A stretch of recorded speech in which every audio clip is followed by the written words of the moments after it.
Class matric کے تمام بچوں کو مدر مونٹیسری اسکول اور میری طرف سے السلام علیکم۔ امید ہے آپ تمام خیریت سے ہوں گے۔ آپ کی اسلامیت کی بک کا صفحہ نمبر 29 الدرس الثانی جیم، یہ ہماری بک کا چھٹا سبق ہے۔ سورۃ الانفال آیات 45 تا 48۔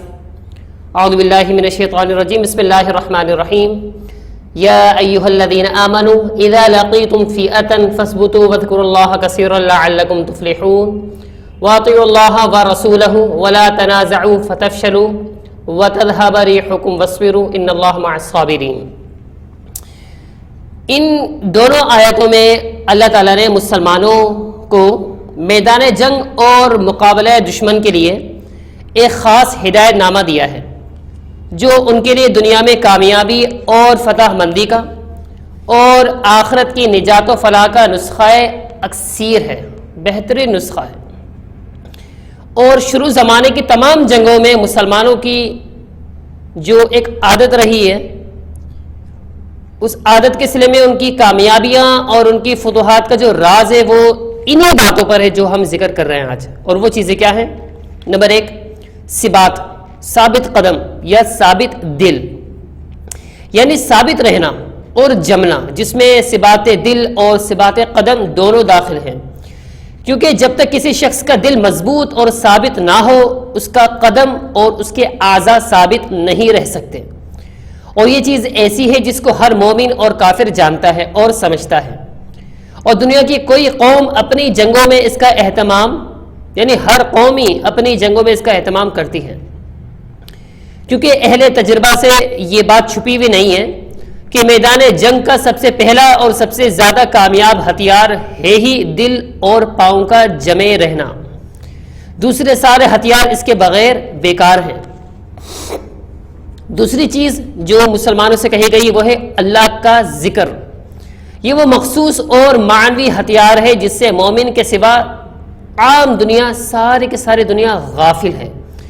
پوری دنیا جنگ کے لیے بہترین اسلحہ اور نئے سے نیا سامان مہیا کرنے اور فوج کے ثابت قدم رکھنے کی تو پوری تدبیریں کرتی ہے، مگر مسلمانوں کے اس روحانی اور معنوی ہتھیار سے بے خبر اور ناآشنا ہیں۔ ان کو نہیں معلوم کہ مسلمانوں کے پاس ایک اور ہتھیار بھی ہے، اور وہ ہے اللہ کی یاد۔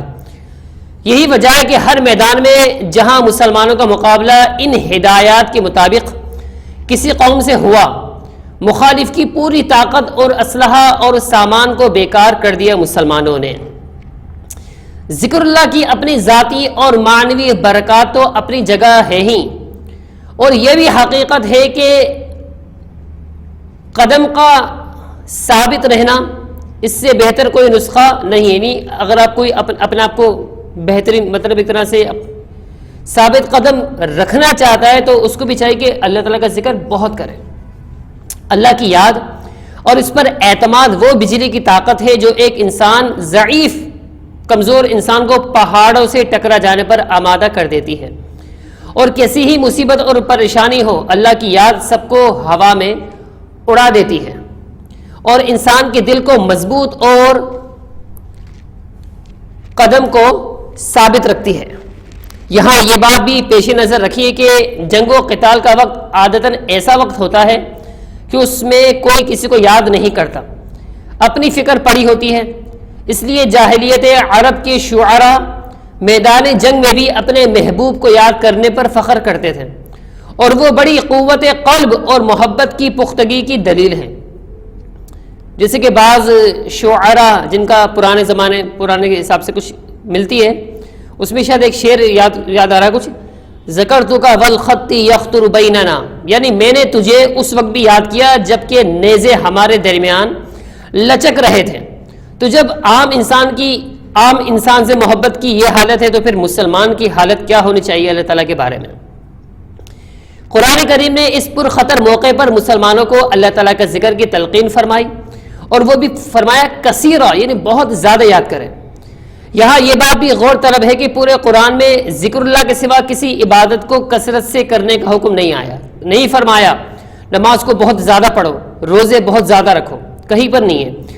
سبب یہ ہے کہ اللہ تعالیٰ کا ذکر ایک ایسی آسان عبادت ہے کہ اس میں نہ کوئی مال خرچ ہوتا ہے، نہ وقت خرچ ہوتا ہے، نہ محنت ہے، نہ کوئی اور مشکل پریشانی ہے. اٹھتے بیٹھتے چلتے پھرتے جب بھی انسان کو موقع ملے اللہ تعالیٰ کو یاد کرتا رہے. مثلا اس کے اندر کوئی ایسی پریشانی نہیں ہے کہ انسان کو بہت زیادہ وقت اپنا گنوانا پڑ رہا ہے، بہت ہی آسان چیز ہے. غرض میدان جنگ میں اللہ تعالیٰ کی کثرت کا حکم اگرچہ بظاہر مجاہدین کے لیے ایک کام کا اضافہ نظر آتا ہے جو عادتاً مشقت اور محنت کو چاہتا ہے، لیکن ذکر اللہ کی یہ عجیب خصوصیت ہے کہ وہ محنت نہیں لیتا بلکہ ایک فرحت و قوت اور لذت بخشتا ہے اور انسان کے کام میں اور زیادہ مددگار بنتا ہے. یوں بھی محنت و مشقت کے کام کرنے والوں کی عادت ہوتی ہے کہ کوئی کلمہ یا گیت آپ دیکھ رہے ہیں بعض ہوٹل پہ چائے بنا رہے ہوتے ہیں تو وہ بھی کوئی نہ کچھ گنگنا رہے ہوتے ہیں، کوئی کام کر رہا ہوتا ہے تو وہ مجھ سے کچھ نہ کچھ کھا رہے ہوتے ہیں، چھالیاں وغیرہ چوئنگم وغیرہ یا پھر کچھ گنگنا رہے ہوتے ہیں تو وہ بھی کوئی نہ کوئی کام ہی ہے نا. تو کیوں نہ اللہ تعالیٰ ہی کو یاد کر لیا جائے. لعلکم تفلحون، کیا اس سے فائدہ کیا ہوگا؟ مراد حاصل ہوگی. اور کیا چاہیے انسان کو؟ فائدہ ہے. یعنی اگر تم نے ثابت قدم رہے، دل کو جما کے رکھا اور اللہ تعالیٰ کو یاد کیا تو ان کو میدان جنگ میں استعمال کیا تو کیا ملے گا؟ فلاح اور کامیابی تمہیں ضرور ملے گی. ٹھیک ہے جی. اچھا 46ویں آیت ہے وَأَطِيعُوا اللَّهَ وَرَسُولَهُ. اس آیت میں تیسری چیز کی تلقین کی گئی ہے، وہ وَأَطِيعُوا اللَّهَ وَرَسُولَهُ، یعنی اللہ اور اس کے رسول کی اطاعت کو لازم پکڑو، کیونکہ اللہ تعالیٰ کی امداد اور نصرت اس کی اطاعت ہی کے ذریعے حاصل کی جا سکتی ہے. معصیت اور نافرمانی تو اللہ تعالیٰ کی ناراضگی اور ہر فضل سے محرومی کے اسباب ہوتی ہے. اس لیے میدان جنگ کے لیے قرآنی ہدایت نامے کی 3 دفعات ہو گئی. 3 چیزیں بتا دی، ایک ثابت قدم رکھو ثبات، دوسری ذکر اللہ، تیسری اطاعت. اس کے بعد فرمایا ولا تنازعوا، دیکھیے ولا تنازعوا فتفشلوا وتذهب ريحكم واصبروا. اس میں مضر پہلو یعنی وہ چیزیں کہ جن سے بچنا ہے اس پر تنبیہ کی گئی ہے، اور وہ مضر پہلو جو جنگ کی کامیابی میں رکاوٹ ہیں کیا ہیں؟ باہمی نزاع اور اختلاف. اس لیے فرمایا ولا تنازعوا، یعنی آپس میں نزاع اور کشاکش نہ کرو، آپس میں جھگڑا نہ کرو، ورنہ تم میں بزدلی پھیل جائے گی اور تمہاری ہوا اکھڑ جائے گی. اس میں باہمی نزاع کے 2 نتیجے بیان کیے گئے ہیں. ایک یہ کہ تم ذاتی طور پر کمزور اور بزدل ہو جاؤ گے، دوسری یہ کہ تمہاری ہوا اکھڑ جائے گی، دشمن کی نظروں میں حقیر ہو جاؤ گے. باہمی کشاکش اور نزاع سے دوسروں کی نظروں میں حقیر ہو جانا تو بدیہی امر ہے کہ دوسروں کی نظر میں انسان کمزور نظر آتا ہے، لیکن خود اپنی قوت پر اس کا کیا اثر پڑتا ہے؟ اس میں کمزوری اور بزدلی آ جاتی ہے. اس کی وجہ یہ ہے کہ باہمی اتحاد اور اعتماد کی صورت میں ہر انسان کے ساتھ پوری جماعت کی طاقت لگی ہوتی ہے. اس لیے ایک آدمی اپنے اندر پوری ایک جماعت محسوس کرتا ہے، لیکن اگر آپس میں اختلاف ہو جائے تو وہ جماعت کے ہوتے ہوئے بھی اپنے آپ کو اکیلا محسوس کرتا ہے. اس کے بعد کیا فرمایا؟ وَاصْبِرُوا، اور صبر سے کام لو، یعنی صبر کو لازمی پکڑو. کلام کا اگر بیک گراؤنڈ دیکھیں، سیاق کلام سے ایسا معلوم ہوتا ہے کہ یہ نزاع اور جھگڑوں سے بچنے کا کامیاب نسخہ بتلا دیا گیا ہے. اور بیان اس کا یہ کہ کوئی جماعت کتنی ہی اپنے خیال میں ایک ہو، مقصد میں ایک ہو، مگر افراد انسان کی طبعی اور خصوصیات ضرور مختلف ہوا کرتی ہیں. آپ دیکھیں ایسا ضروری نہیں کہ گھر میں اگر 5 افراد رہتے ہو سب کی رائے سب کی سوچ ایک جیسی ہوتی ہے، الگ الگ. تو ایسے موقع پر انسان کو کیا کرنا چاہیے؟